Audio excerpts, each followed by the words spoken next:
کرنے والے ہمارے مطلب برادران اہل سنت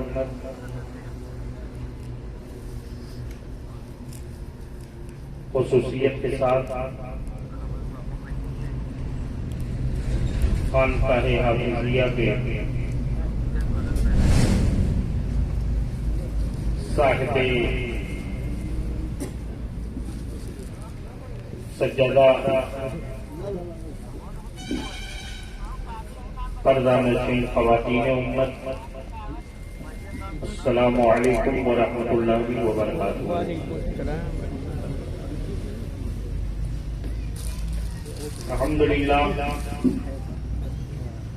الحمدللہ رب العالمین،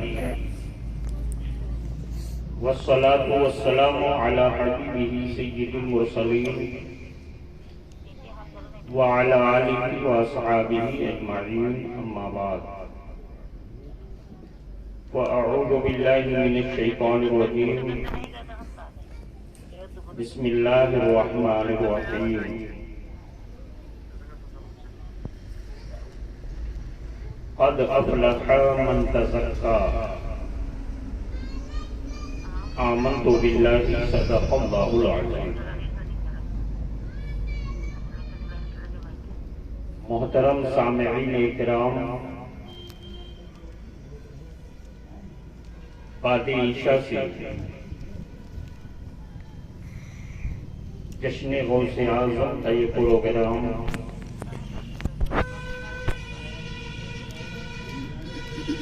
بڑی ہی کامیابیوں کے ساتھ اپنی منزل کی طرف رواں دواں ہے۔ مجھ سے قبل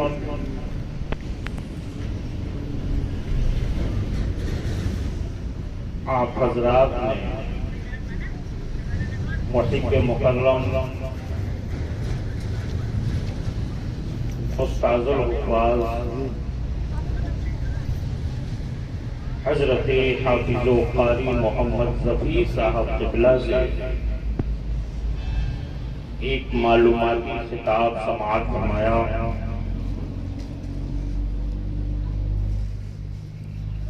درمیان میں دارالعلوم حنفیہ ضیاء القرآن کے شعبہ تجوید کے ایک بڑے ہی لائق و فائق اور قابل فخر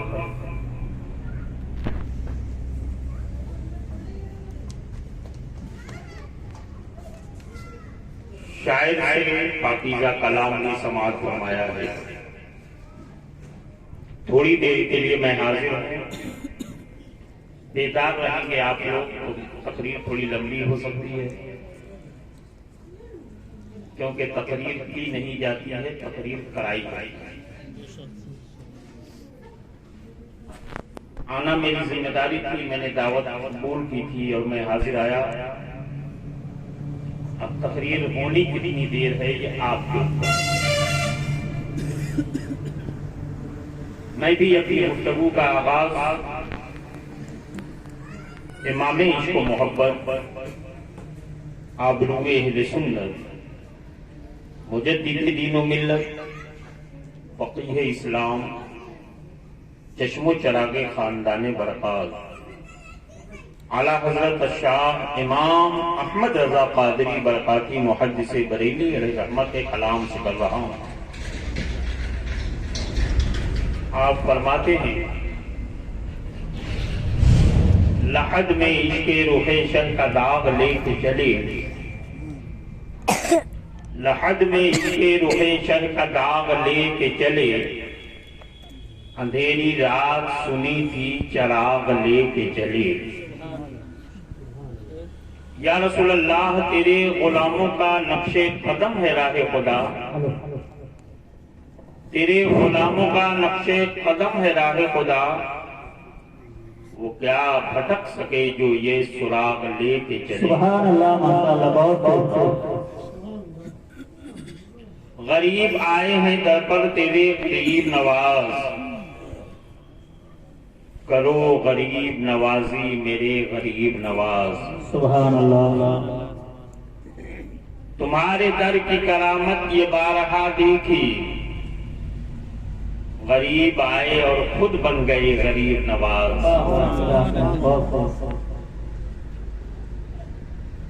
اے عطائے مصطفیٰ خواجہ پیا آٹھوں پہر، بٹتا ہے در سے تیرے صدقہ تیرا آٹھوں پہر۔ آئیے نہایت ہی عقیدت و محبت اور احترام و خلوص کے ساتھ اپنے اور ساری کائنات کے مرکز عقیدت، مرکز روحانیت، پیغمبر اعظم جناب محمد رسول اللہ صلی اللہ علیہ وسلم کی بارگاہ میں محمد مبارک صلی اللہ تعالی علیہ وسلم۔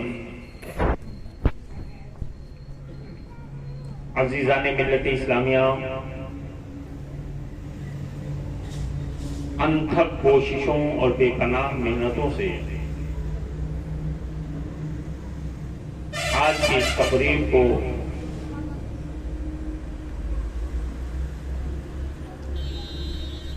ہم سب کے کرم فرما حضرت قاری مسلم صاحب نے آپ کا تعاون لے کر کے سجایا اور اس میں ماشاءاللہ کامیاب ہوا۔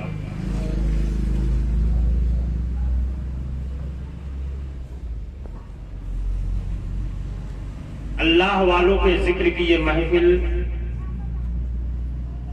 بڑی مبارک محفل ہوتی ہے۔ حدیث پاک میں آیا، میرے آقا صلی اللہ علیہ وسلم ارشاد فرماتے ہیں، جہاں اللہ کے نیک بندوں کا اور ولیوں کا ذکر ہوتا ہے وہاں رحمتوں کا نزول ہوا کرتا ہے، وہاں اللہ کی رحمت اترتی ہے۔ عائشہ کے بعد سے لے کے اب تک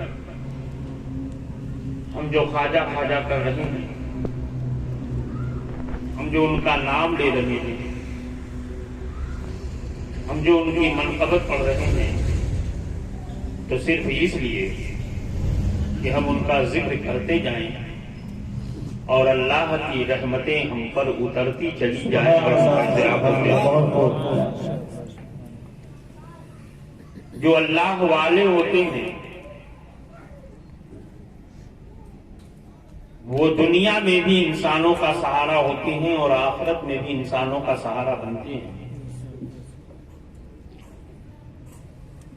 ایک لمبا زمانہ گزر گیا ہے، خواجہ غریب نواز دنیا سے رخصت ہو چکے، ایک بڑا لمبا زمانہ گزر،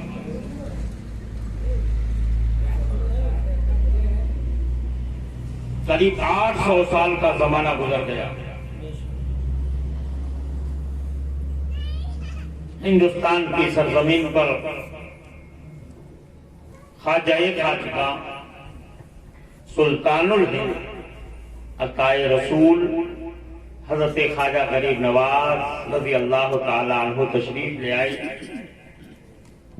اور ان کا ذکر جب سے اب تک ہو رہا ہے، اور جب تک چاند اور سورج باقی رہے گا ان کا تذکرہ باقی رہے گا۔ سبحان اللہ۔ سوال یہ پیدا ہوتا ہے کہ ہم نے جس کو دیکھا نہیں ہے، جس کا زمانہ نہیں پایا ہے، جس کے دور میں ہم پیدا نہیں ہوئے، جن سے ہم نے ملاقات تک نہیں کی، ان کا نام ہم کیوں لے رہے ہیں، ہم ان کا ذکر کیوں کر رہے ہیں؟ یہ ذکر کیا ہمیں فائدہ دے گا یا فائدہ نہیں دے گا؟ اسی طرح کا ایک سوال اللہ کے حبیب صلی اللہ علیہ وسلم کی بارگاہ میں رکھا گیا تھا۔ ایک صحابی نے میرے آقا کی بارگاہ میں عرض کیا، یا رسول اللہ،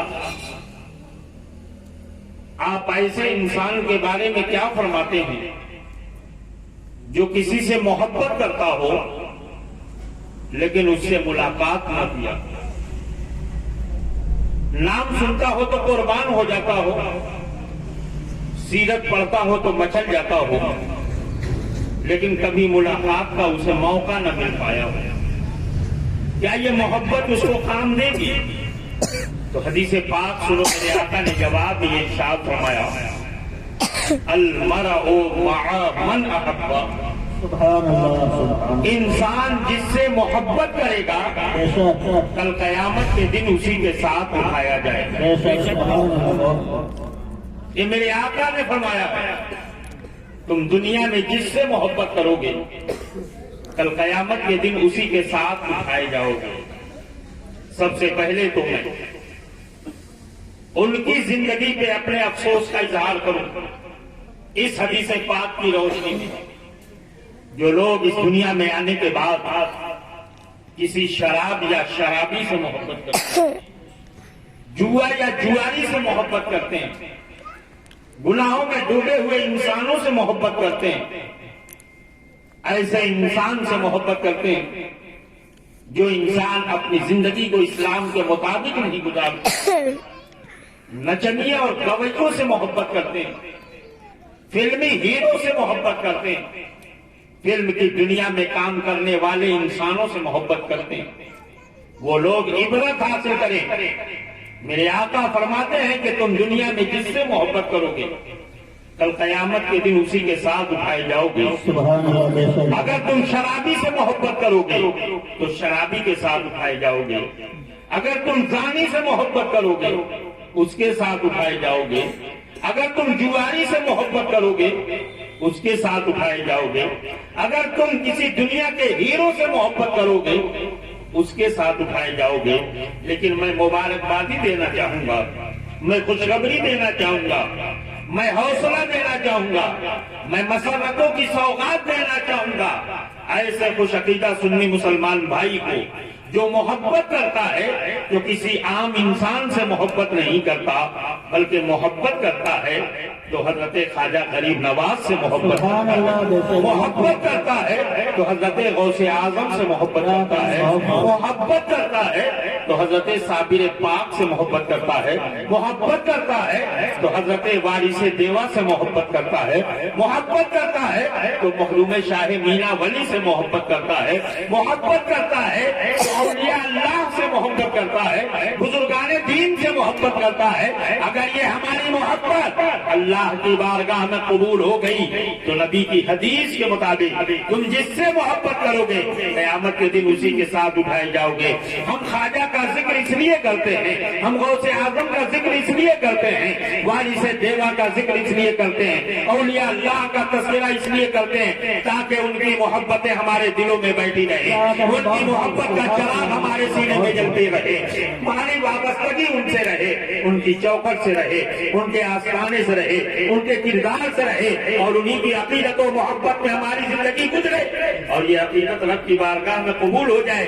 قیامت کے دن اٹھیں تو غوث اعظم کے دامن میں اٹھیں، قیامت کے دن اٹھیں تو خواجہ اجمیری کے دامن میں اٹھیں، قیامت کے دن اٹھیں تو حضرت مخدوم شاہ مینا ولی کے دامن میں اٹھیں، قیامت کے دن اٹھیں تو وارث دیوا کے دامن میں اٹھیں، قیامت کے دن اٹھیں تو بزرگان دین کے دامن میں اٹھیں، قیامت کے دن اٹھیں تو اولیاء اللہ کے دامن میں اٹھیں۔ اور یاد رکھو کہ اگر اللہ کے نیک بندوں کے دامن میں اٹھنے کی کل قیامت کے دن توفیق مل گئی تو انشاءاللہ کل قیامت کے دن ہماری مشکلیں آسانیوں میں تبدیل ہو جائیں گی۔ نعرہ تکبیر، نعرہ تکبیر، نعرہ رسالت، نعرہ رسالت، جشن خواجہ غریب النواز، جشن خواجہ غریب النواز، حضرت علامہ مولانا عابد رضا صاحب قبلہ، حضرت علامہ مولانا عابد رضا صاحب قبلہ، نعرہ تکبیر، نعرہ رسالت۔ یہ کون ہے خواجہ غریب نواز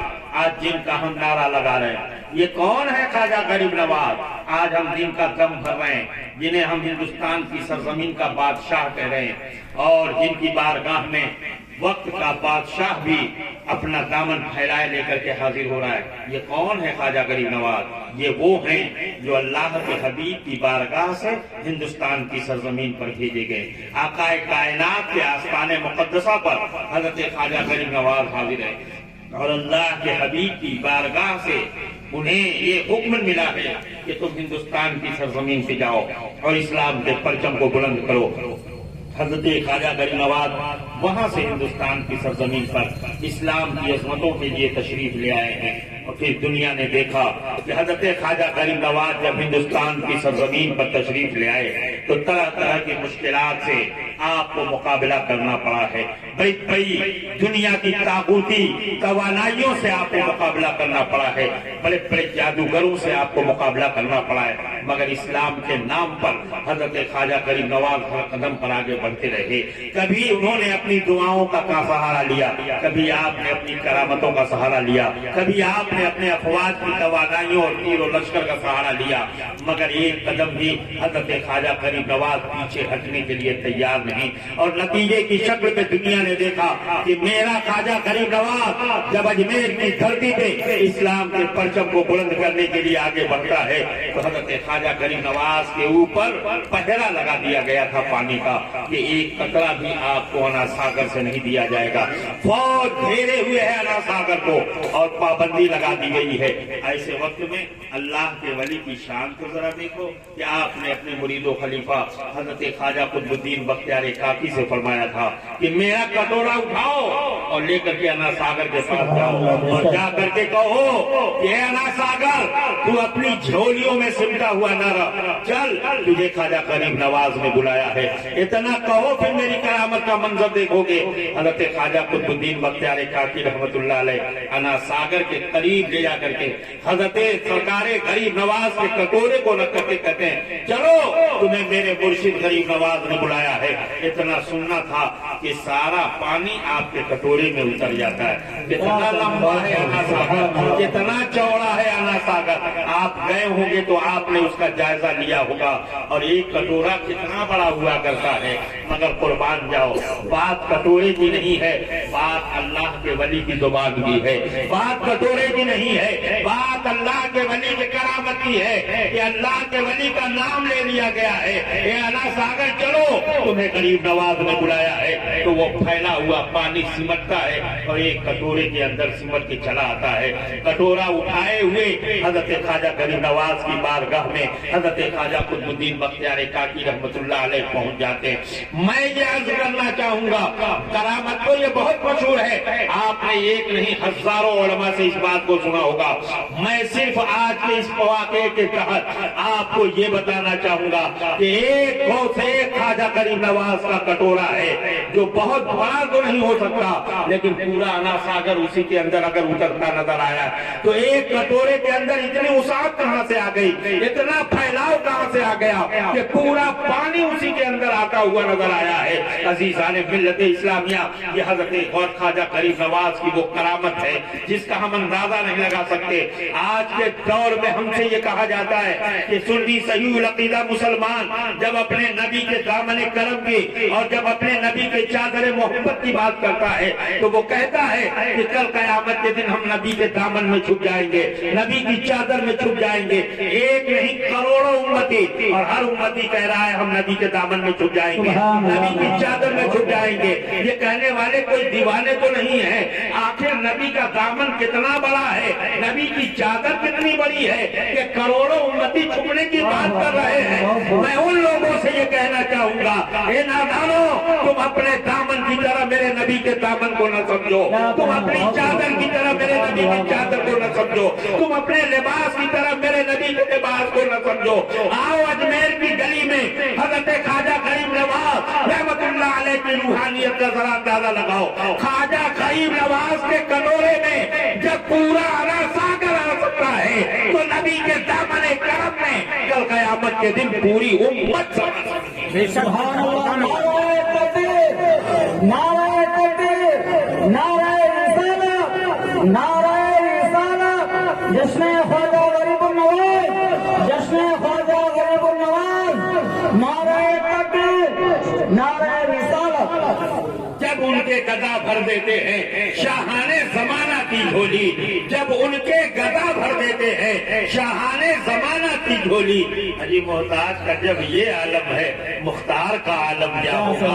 حضرت سرکار خواجہ غریب نواز رحمت اللہ علیہ ہیں، آپ غور کریں کہ اللہ عز و جل نے انہیں ولایت کا شہنشاہ بنایا ہے، وہ ولایت کے تاجدار ہیں، ایسے عظیم تاجدار کہ جب جوگی جے پال سے مقابلہ ہو رہا تھا، آپ نے سنا ہوگا کہ جے پال فضاؤں میں اڑا تھا، حضرت خواجہ غریب نواز نے اس وقت اپنی جوتی کو اشارہ کیا تھا کہ کفر فضاؤں میں اڑ رہا ہے اور تو یہاں زمین پہ پڑی ہوئی ہے۔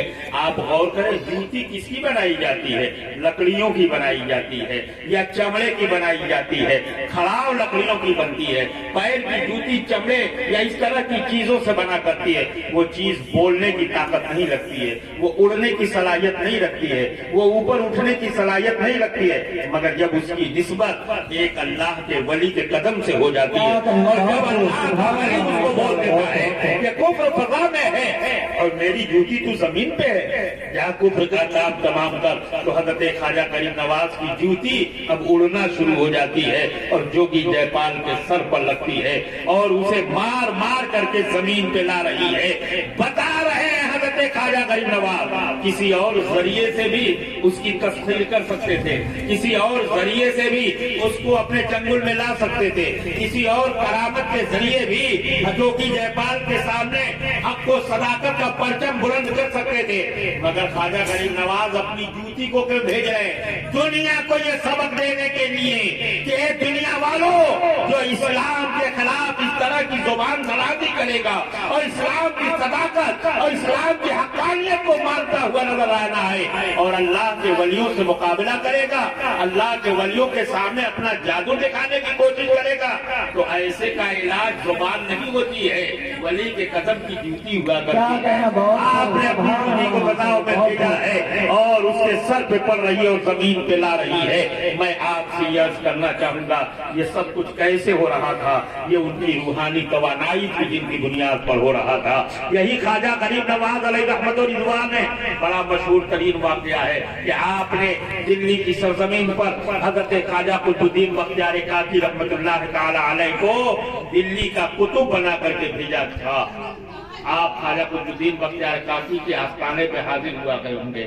دلی کی سرزمین پہ آپ کا آستانہ مرجع خلائق ہے اور لوگ وہاں پر حاضر ہوتے ہیں، ان کی دعائیں قبول ہوتی ہے۔ بڑی جوانی کے دور میں حضرت خواجہ قطب الدین بختیار کاکی رحمت اللہ تعالی علیہ حضرت غوثے حضرت خواجہ غریب نواز کے مرید ہوئے تھے اور جوانی کے دور ہی میں حضرت غریب نواز نے آپ کو دلی کی سرزمین کا قطب بنا کر کے روانہ فرمایا تھا۔ آپ دلی کی سرزمین پر ہیں۔ وہ دور وقت کے بادشاہ شمس الدین التمش کا دور تھا۔ شمس الدین التمش کے دور میں دلی کی سرزمین کی قطبیت غریب نواز نے اپنے مرید و خلیفہ حضرت خواجہ قطب الدین بختیار کاکی رحمت اللہ علیہ کے حوالے کر دی ہے۔ وقت کا بادشاہ شمس الدین روزانہ آپ کی بارگاہ میں خراج عقیدت و محبت پیش کرنے کے لیے حاضر ہوتا تھا، بڑا احترام کرتا تھا، اس لیے کہ وہ ولیوں کے مقام کو جانتا تھا، ولیوں کے منصب کو جانتا تھا، ولیوں کی عظمت کو جانتا تھا۔ ہر زمانے میں جلنے والوں کی بھی تعداد رہی ہے۔ جب کسی کو عزت مل جاتی ہے تو حسد کرنے والے اپنا سر اٹھانا شروع کر دیتے ہیں۔ کچھ یہی معاملہ حضرت خواجہ قطب الدین بختیار کاکی کے ساتھ بھی ہوا ہے۔ دلی کی سرزمین پر وقت کا بادشاہ شمس الدین التمش جب خواجہ قطب الدین بختیار کاکی رحمت اللہ تعالی علیہ کو اپنا قرب دے دیتا ہے یا ان کے قرب میں آ جاتا ہے اور احترام کرنے لگتا ہے تو حاسدوں کو دیکھا گیا اور ان لوگوں نے کہا کہ ہم نے اپنی عمریں کاٹ دی ہے بادشاہ وقت کی خدمت کرتے کرتے، لیکن اب تک بادشاہ کے دربار میں ہم کو کوئی مقام و منصب نہ مل سکا۔ یہ چند دن پہلے ایک جوان اور شہزادہ آتا ہے اور بادشاہ اس کے اوپر اتنا قربان ہو گیا ہے، اتنا قربان ہو گیا ہے کہ بادشاہ ہمیشہ خراج عقیدت پیش کرتا ہے اور اس کے دربار میں حاضری دیتا ہے۔ لاؤ اس کے اوپر کوئی ایسا الزام لگا دیا جائے کہ بادشاہ کے دلوں سے اس کی محبت نکل جائے۔ جب بادشاہ کے دلوں سے اس کی محبت نکل جائے گی تو پھر اس کے بعد بادشاہ اس نوجوان کا احترام نہ کرے گا۔ چنانچہ ایک حاملہ عورت کو تیار کیا جاتا ہے اور اس سے کہا جاتا ہے اے عورت، دولتوں کا انبار لگا دیں گے تمہارے مکان کے اندر، اتنی دولتیں دے دیں گے کہ تمہاری نسلیں کھاتی اور پیتی رہے گی، بس ایک کام کر دو، اور وہ کام یہ ہے کہ جب وقت کا بادشاہ خواجہ قطب الدین بختیار کاکی رحمت اللہ علیہ کے ساتھ سیر و تفریح کے لیے نکلا ہو تو اس کی نگاہ کے سامنے جا کر کے کھڑی ہو جانا اور جا کر کے کہہ دینا کہ میرے پیٹ میں جو بچہ پل رہا ہے وہ اسی نوجوان کا بچہ ہے جس کو آپ دلی کی سرزمین کا قطب سمجھ رہے ہیں، جس کے قدموں کے تلے آپ اپنا دل بچھا رہے ہیں، جس کے بارگاہ میں ہم آپ خراج عقیدت پیش کر رہے ہیں، وہ اتنا بڑا مجرم ہے کہ اسی کے جرم کی بنیاد پر میرے شکم میں بچہ پل رہا ہے۔ عورت دولت کے لالچ میں تیار ہو جاتی ہے، بادشاہ وقت کے نکلنے کا وقت تیار کیا، بادشاہ وقت کے نکلنے کا انتظار ہو رہا ہے۔ وہ دن بھی آیا کہ خواجہ قطب الدین بختیار کاکی کے ہمراہ وقت کا سلطان اور وقت کا بادشاہ شمس الدین سیر و تفریح کے لیے نکلا ہوا تھا۔ دیوانے ساتھ ساتھ میں تھے، فوج ساتھ ساتھ میں تھی، اور اسی عالم میں وہ عورت آ کر کے شمس الدین بادشاہ کے سامنے کھڑی ہو جاتی ہے۔ اے سلطان دہلی، میں تیرے دربار میں بھیک مانگنے کے لیے آئی ہوں، انصاف کی بھیک مانگنے کے لیے۔ حضرت شمس الدین التمش نے کہا تھا مانگ تو کیا مانگ رہی ہے، تمہیں ضرور انصاف دیا جائے گا، بولو۔ میرے دربار میں اپنا اور پرایا نہیں دیکھا جاتا ہے۔ اس عورت نے کہا اے بادشاہ، ایک مرتبہ میرے پیٹ کی طرف دیکھ لیجئے، ایک گناہ میرے پیٹ میں پل رہا ہے۔ میرے پیٹ میں جو بچہ ہے یہ بچہ کسی اور کا نہیں، یہ اسی کا بچہ ہے جس کے قدموں میں آپ اپنا سر بچھا کے چلتے ہیں۔ یہ قطب الدین بختیار کاکی کا لطفہ ہے، اس نے میرے ساتھ ایسا گھناؤنا کام کیا ہے جس کے نتیجے میں میرے پیٹ میں بچہ پل رہا ہے۔ مجھے انصاف چاہیے۔ اتنا سننا تھا، وقت کا بادشاہ شمس الدین التمش کی پیشانی پہ پسینہ آ جاتا ہے اور سر اٹھا کر کے کہتا ہے سرکار والا، یہ عورت آپ کے حق میں کیا کہہ رہی ہے؟ آپ کو صفائی میں کچھ بولنا ہو تو بولیے، آپ کو کچھ کہنا ہو تو کہیے۔ حضرت خواجہ قطب الدین بختیار کاکی رحمت اللہ علیہ بے ہوش ہو جاتے ہیں، کچی کی غیرت کیفیت تاری ہو جاتی ہے۔ تھوڑی دیر کے بعد ہوش آتا ہے، غیرت عفت کی بنیاد پر پھر بے ہوشی کی کیفیت تاری آتی ہوتی ہے، پھر ہوش میں آتے ہیں، پھر بے ہوش ہو جاتے ہیں، اور تیسری مرتبہ آپ کو ہوش آیا تھا تو آپ نے وقت کے بادشاہ شمس الدین التمش کے جواب میں وقت کے بادشاہ کو نہیں آواز دیا تھا، آپ نے کوئی صفائی نہیں پیش کی تھی، بلکہ دلی کی اس سرزمین سے آپ نے سلطان اجمیر اپنے پیر و مرشد حضرت خواجہ غریب نواز کو یاد کیا تھا، اور دلی کی اس وادی اور سرگر میں حضرت خواجہ قطب الدین بختیار کاکی رحمت اللہ علیہ آواز لگاتے ہیں اے میرے مرشد غریب نواز، آپ اجمیر کی گلی میں ہیں اور آپ کے غلام کی آبرو دلی کی سرزمین پر لوٹ لی گئی ہے، سرکار کرم فرمائیں اور میری آبرو کی حفاظت فرمائیں۔ اتنا کہنا تھا کہ کہاں ہے اجمیر اور کہاں ہے دلی کی سرزمین، مگر روحانیت کا وہ تاجدار جسے ہم غریب نواز کہتے ہیں، جب دلی کی سرزمین پر قطب الاقطاب حضرت خواجہ قطب الدین بختیار کاکی رحمت اللہ علیہ نے اپنے پیر و مرشد کو آواز دیا، پلک نہیں جھپکی تھی کہ کیا دیکھ رہے ہیں کہ عصا ٹیکتے ہوئے حضرت غریب نواز نگاہ کے سامنے موجود ہو جاتے ہیں۔ نعرہ تکبیر، نعرہ تکبیر، نعرہ رسالت، نعرہ رسالت، جشن خواجہ غریب النواز، جشن خواجہ غریب النواز، نعرہ تکبیر، نعرہ رسالت۔ اپنے مرید خواجہ قطب الدین بختیار کاکی کے سامنے جلوگر ہو جاتے ہیں اور اس کے بعد فرماتے ہیں میرے مرید کیا معاملہ ہے، اتنی سی بات پر اتنا ناراض ہو گئے ہو، اتنی سی بات پر اتنا خفا ہو گئے ہو، اور مجھے یاد کرنا پڑ گیا ہے تمہیں، میرے دیوانے اور میرے مرید، تمہیں معلوم ہونا چاہیے کہ ایسے ایسے الزامات تو بڑے بڑے لوگوں پہ لگائے گئے، تمہیں صبر کرنا ہوگا، تمہیں شکر سے کام لینا ہوگا۔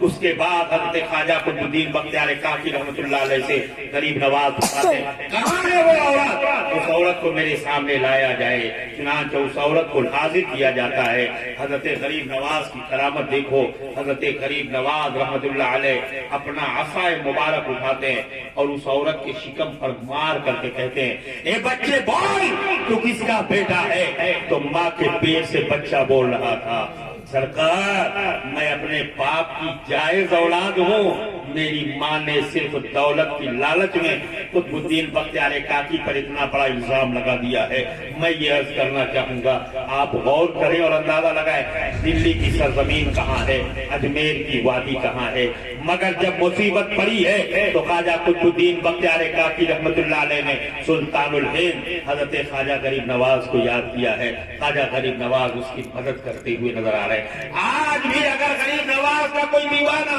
پریشانیوں میں گھرا ہو، مصیبتوں میں گھرا ہو، تنگیوں میں گھرا ہو، بلاؤں میں گھرا ہو، آزمائشوں میں گھرا ہو، اور وہ رفتگی کے ساتھ، محبت کے ساتھ، عقیدت کے ساتھ اپنے لا اجمیر کی طرف لگا کر کے سلطان الہند خواجہ غریب نواز کو یاد کرے گا تو انشاءاللہ وہ اس کی مدد کرتے ہوئے نظر آئیں گے، اس کے لیے سہارا بنتے ہوئے نظر آئیں گے۔ آج یہ سوال کیا جاتا ہے وہ تو دنیا سے رخصت ہو گئے ہیں، ان کے گئے ہوئے 800 سال کا زمانہ گزر چکا ہے، اب وہ ہماری کیا مدد کر سکتے ہیں؟ اب وہ تو رہے نہیں، اب وہ تو دنیا سے ختم ہو گئے ہیں۔ آج یہ باتیں کہی جاتی ہیں کہ نہیں کہی جاتی ہیں، لیکن ان نادانوں کو شاید معلوم نہیں ہے کہ موت کس کو کہتے ہیں۔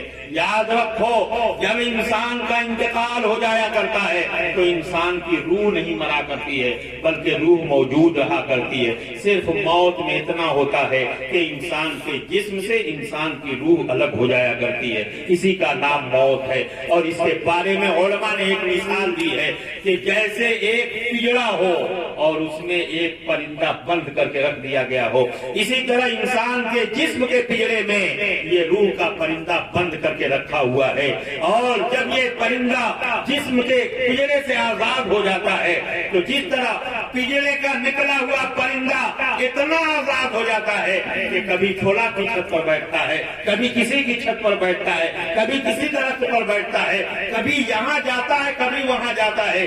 اسی طرح سے جب انسان کے جسم سے روح نکل جاتی ہے، ایک مسلمان کے جسم سے اس کی روح نکل جایا کرتی ہے تو اسی آزاد ہونے والے پرندے کی طرح آزاد ہو جاتی ہے۔ وہ جہاں چاہے جائے، جہاں چاہے آئے، اسے کوئی روک نہیں سکتا ہے، اسے کوئی ٹوک نہیں سکتا ہے، اتنی طاقت ہے اس کی روحانیت کے اندر۔ اور خود حدیث پاک سے یہ بات ثابت ہے، اللہ کے حبیب صلی اللہ علیہ وسلم ارشاد فرماتے ہیں کہ جب تم قبرستان جایا کرو تو اپنے مردوں کو سلام کیا کرو، اور کیا کہا کرو؟ السلام علیکم یا اہل القبور، اے قبر کے مردوں تم کو سلام ہو۔ میرے آقا فرماتے ہیں کہ جب تم سلام کرتے ہو تو مردہ تمہارا سلام سنتا بھی ہے اور تمہارے سلام کا جواب دیتا بھی ہے۔ سلام سنتا بھی ہے اور تمہارے سلام کا جواب دیتا بھی ہے۔ آپ نے آج تک کبھی کسی مردے کے جواب کو سنا؟ آپ قبرستان جاتے ہو تو کہتے ہو السلام علیکم یا اہل۔ ابھی شب برات آنے والی ہے، ہر مسلمان اپنے مرحومین کے قبر پر حاضر ہوگا، اس مبارک رات میں سلام کرو گے کہ نہیں کرو گے اپنے گھر کے مردوں کو؟ آقا فرماتے ہیں کہ جاؤ تو سلام کرو، وہ مردہ تمہارا سلام سنتا ہے اور تمہارے سلام کا جواب دیتا ہے۔ لیکن آج تک ہم نے کبھی کسی مردے کے جواب کو سنا نہیں ہے۔ آپ لوگوں نے سنا ہو تو بتائیے، کسی نے سنا ہے؟ ہم نے سلام کیا تو مردہ سن رہا ہے اور سلام کا جواب اس نے دیا ہے تو ہم خود کو زندہ کہہ رہے ہیں مگر اس کا جواب نہیں سنتے۔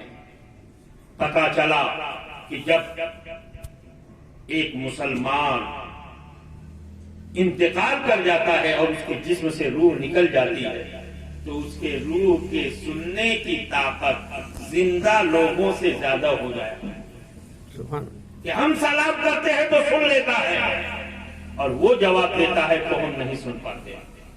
تو جب ایک عام مسلمان کے روح کے سننے کا یہ عالم ہو سکتا ہے تو وہ جس کو ہم سلطان الہند کہتے ہیں، جس کو ہم خواجہ خواجگاں کہتے ہیں، جسے ہم ہندوستان کی زمین کا بادشاہ کہتے ہیں، اس کی روحانیت کا عالم ہم اور آپ اس کا اندازہ کر سکتے ہیں۔ یاد رکھو مسلمانوں کہ اپنی نسلوں کو بچاؤ اور اپنے بال بچوں کو انہی بزرگان دین کے آستانوں سے قریب رکھنے کی کوشش کرو، اور جب تم ان کے آستانوں سے قریب رہو گے تو انشاءاللہ ان کا فیضان تم کو ملتا رہے گا۔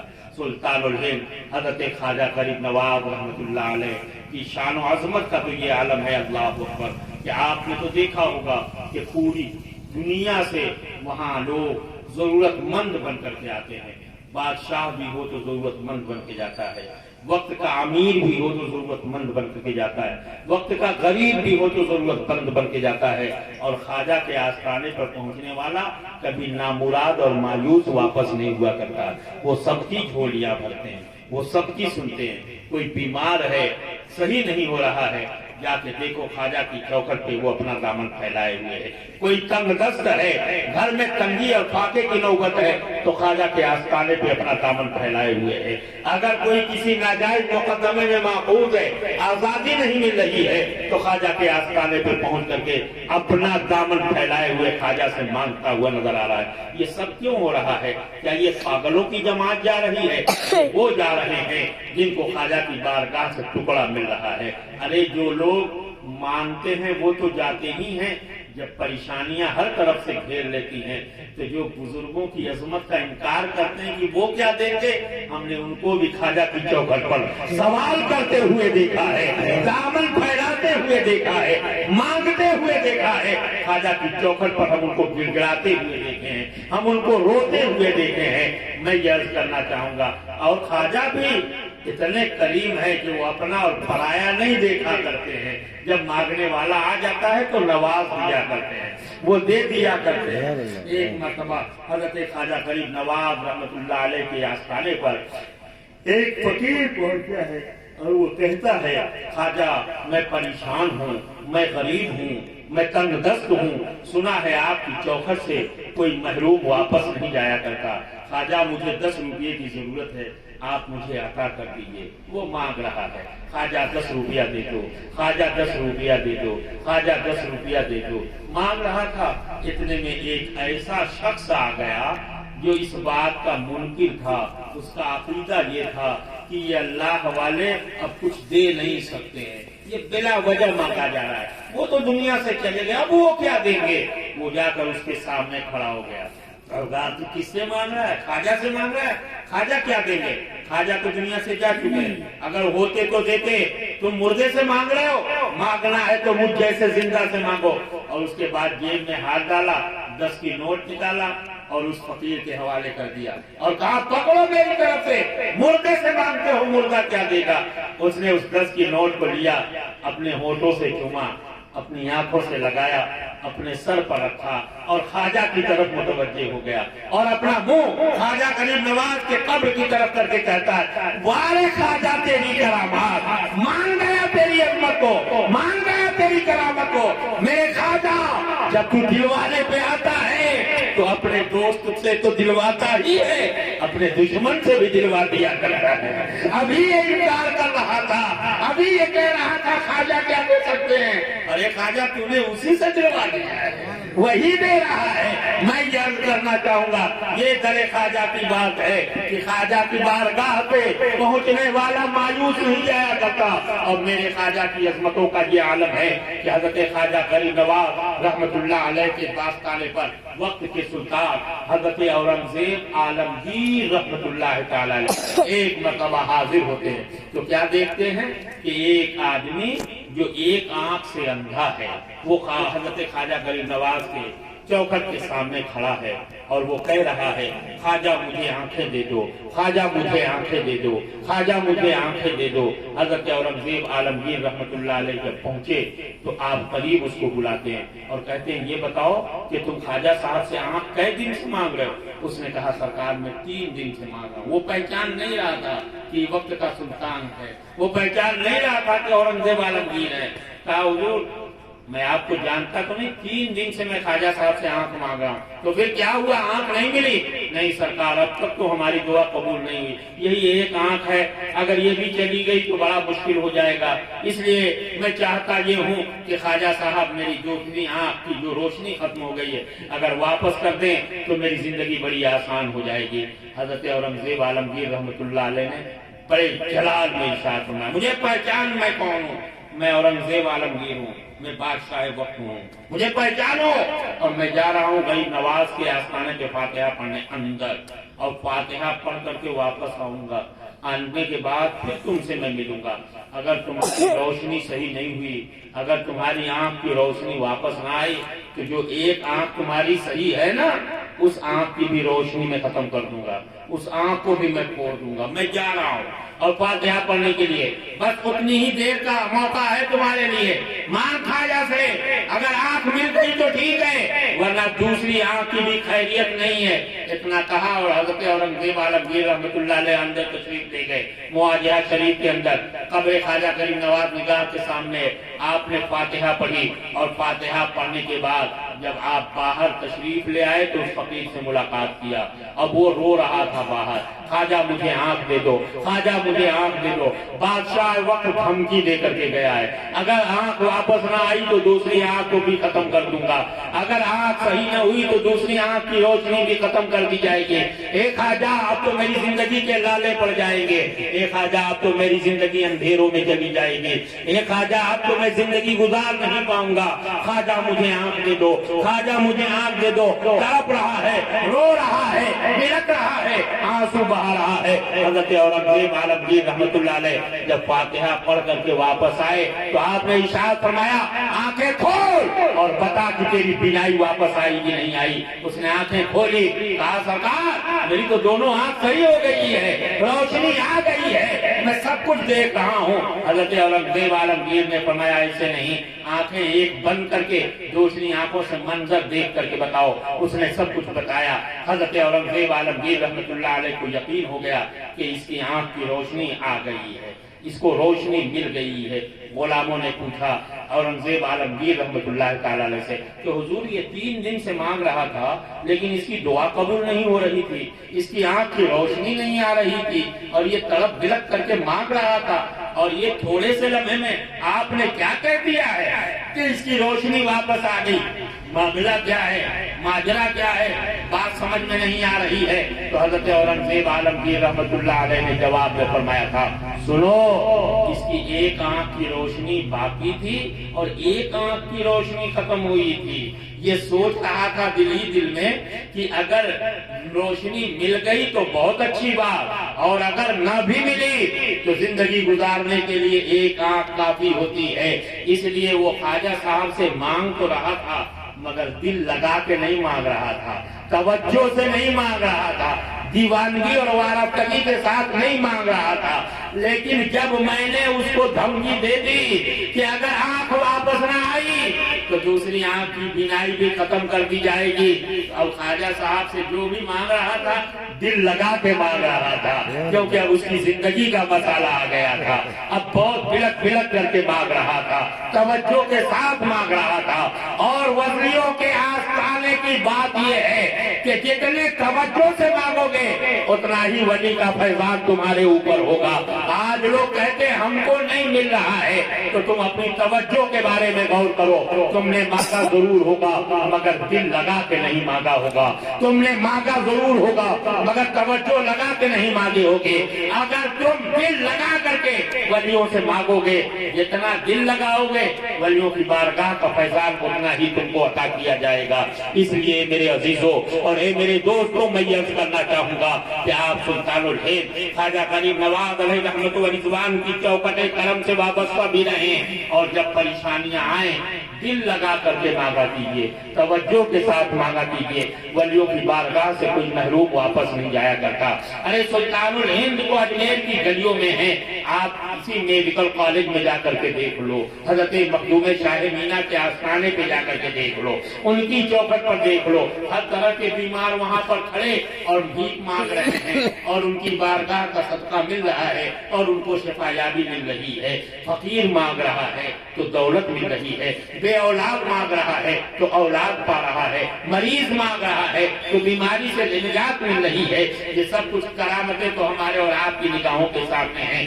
اللہ عز و جل نے اپنے ان دوستوں کو اور اپنے ان نیک بندوں کو اتنا نواز دیا ہے کہ ان کے خزانے کرم سے تم مانگتے رہو گے اور ان کا صدقہ بڑھتا رہے گا, اور ایک لمحے کے لیے بھی ان کا فیضان کبھی بند نہیں ہوا کرتا ہے. اللہ کے ولی وہ ہوتے ہیں کہ جن کے بارے میں اللہ عز و جل نے خود اپنے محبوب سے ارشاد فرمایا, اے میرے محبوب دنیا کو یہ بتا دو کہ جو انسان میرے ولیوں سے دشمنی کرے گا، رب فرما رہا ہے میری جانب سے اس کے لیے جنگ کا اعلان کیا جاتا ہے۔ کیا ہے کوئی دنیا میں جو اللہ کے اس چیلنج کو قبول کر سکے؟ رب فرما رہا ہے کہ میں ایسے لوگوں کو جنگ کا چیلنج کر رہا ہوں۔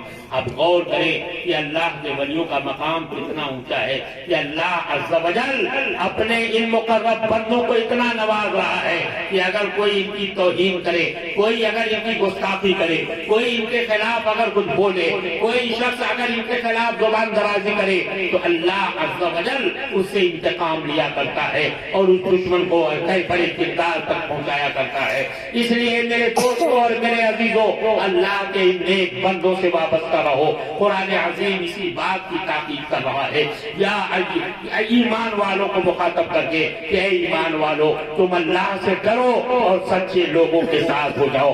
جس دن تم سچے لوگوں کے ساتھ ہو جاؤ گے، دنیا کی کوئی طاقت تمہارے اوپر ظلم و ستم کے پہاڑ نہیں توڑ سکتی ہے۔ کیا آپ نہیں غور کر رہے ہو؟ کیا آپ نہیں اندازہ لگا رہے ہو؟ ایک ہم بھی مسلمان ہیں اور ایک غریب نواز بھی مسلمان تھے، ایک ہم بھی کلمہ پڑھنے والے ہیں اور ایک غریب نواز بھی کلمہ پڑھنے والے تھے۔ آج دنیا کے وہ لوگ جو ہمارے اسلام کے مخالف ہیں، جو ہماری تہذیب کے مخالف ہیں، جو ہمارے چہروں کے مخالف ہیں، جو ہماری گاڑیوں کے مخالف ہیں، وہی لوگ سلطان الہند کی چوکھٹ پہ حاضر ہوتے ہیں تو بھکاری بن کر کے حاضر ہوتے ہیں، سائل بن کر کے حاضر ہوتے ہیں، محتاج بن کر کے حاضر ہوتے ہیں اور وہاں کا ادب کرتے ہوئے نظر آتے ہیں۔ پتا چلا اور معلوم ہوا یقیناً وہ بھی مسلمان ہیں، ہم بھی مسلمان ہیں، مگر وہ اور مسلمان تھے اور ہم تو صرف روایتی مسلمان ہو گئے ہیں۔ ہم تو صرف اس لیے مسلمان ہیں کہ ہم نے اپنی ماں کو مسلمان دیکھا، مسلمان ہو گئے، ہم نے اپنے باپ کو مسلمان دیکھا، مسلمان ہو گئے۔ ہم صحیح معنوں میں اگر سچے اور پکے مسلمان ہو جائیں تو اللہ اکبر کیا کہنا، قرآن تو کہہ رہا ہے وَأَنْتُمُ الْأَعْلَوْنَ إِن كُنتُم مُؤْمِنِينَ، تم مومن بن جاؤ اور سچے مسلمان بن جاؤ تو دنیا میں سربلند ہو جاؤ گے، دنیا میں کامیاب ہو جاؤ گے۔ اس لیے مسلمانوں میں آپ سے عرض کرنا چاہوں گا، مسلمان بنو اور پختہ مسلمان بنو اور ایسے مسلمان بنو جیسے مسلمان غریب نواز تھے، ایسے مسلمان بنو جیسے مسلمان صابر پاک تھے، ایسے مسلمان بنو جیسے مسلمان مخدوم شاہ میاں ولی تھے، ایسے مسلمان بنو جیسے مسلمان حضرت وارث پاک تھے۔ اگر ایسے مسلمان بن جاؤ گے تو تم کسی کے اوپر پھونک ڈال دو گے، اس کی بیماری ختم ہو جائے گی، تم کسی کے حق میں دعا کر دو گے، اس کی تنگ دستیاں ختم ہو جائے گی، تم جدھر سے گزر جاؤ گے ادھر رحمتوں کا نزول ہوتا ہوا چلا جائے گا۔ اس لیے میرے عزیزوں اور میرے دوستوں، اللہ کے بتائے ہوئے ان احکامات کے مطابق اپنی زندگی کو گزارو، جن احکامات کی بنیاد پر انسان دنیا میں بھی کامیاب ہوتا ہے اور آخرت میں بھی کامیاب ہوتا ہے۔ اللہ عز و جل ہم سب لوگوں کو بزرگوں کے نقشے قدم پر چلنے کی توفیق عطا فرمائے اور سلطان الہند حضرت خواجہ غریب نواز کی بارگاہ کے فیض و برکات سے ہم سب کو مالا مال فرمائے۔ وما علینا الا البلاغ المبین۔ السلام علیکم ورحمۃ اللہ وبرکاتہ۔